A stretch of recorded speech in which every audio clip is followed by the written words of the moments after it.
গরমের মাঝখানে তোমাদেরও কিছু একটু আইসক্রিম খেতে ইচ্ছে করে, বাড়িতেই অল্প কিছু উপকরণের মাধ্যমে বাড়িতেই বানিয়ে নিতে পারো এরকম ম্যাঙ্গো আইসক্রিম আমি বানিয়ে নিলাম।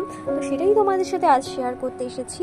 তো এখানে আমি 4টে আম নিয়েছিলাম, তার ভিতর থেকে এভাবে পাল্পসগুলো ভালো করে বার করে নিয়েছি। তার জন্য আমের খোসাটা ফেলে দিও না, আমের আটিটা ফেলে দিও। আমের আটিটা ফেলে দিয়ে ভালো করে আমি এটাকে মেখে নিয়েছি, চটকে নিয়েছি, যেটাকে বলে একটু দানা দানা না থাকে জানি। এখন আমি দিয়ে দেবো এখানে অনেক কিছুটা বিস্কুট দিয়ে নেব। বিস্কুটটা দিয়ে ভালো করে আবার চটকে নেব, জানি এটাকে কোনো দানা দানা ভাবটা না থাকে, জানি আইসক্রিমটা খেতেও খুব সুন্দর লাগে।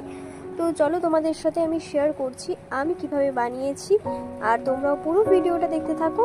তো আমার মিক্সার রেডি হয়ে গেছে, এরকম পেস্ট হয়ে যাবে যখন, তখন এখানে দিয়ে দেবো আমি আমন্ড দুধ। দেবো যে মিক্স করে দেবো, মানে কিছুটা মিক্স করব, তারপরে আবার কিছুটা মিক্স করে এভাবেই দেবো। জানি এটার ভিতরে যে আমন্ড দুধটা যেমন দালা পাকিয়ে থাকে না, সেই দলা পাকিয়ে থাকবে না। তো চলো তোমাদেরকে দেখিয়ে দিচ্ছি। এরকম যখন ব্যাটারটা হয়ে যাবে তখন আবার কিছুটা আমন্ড দুধ দিয়ে নেবো আমি। আমন্ড দুধটা দেওয়ার পরে ভালো করে মিক্স হয়ে গেছে, এখন আমি এখানে চিনি দিয়ে নিচ্ছি। চিনিটা ভালো করে মিক্স করে কিছুক্ষণ রেখে দিতে হবে, জানি হলো ওই দানাটা গলে যায়। আর যেটা আমি বলেছিলাম আমের খোসাটা ফেলতে না, এখন আমি পুরটাকে ভালো করে আমের খোসার ভিতরে ভরে দেবো।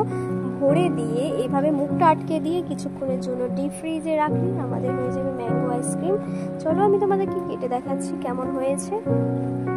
এটা পিস দেখো খুবই সুন্দর হয়েছে আর খুব সুন্দর জমে গেছে, আর খেতেও কেমন হয়েছে।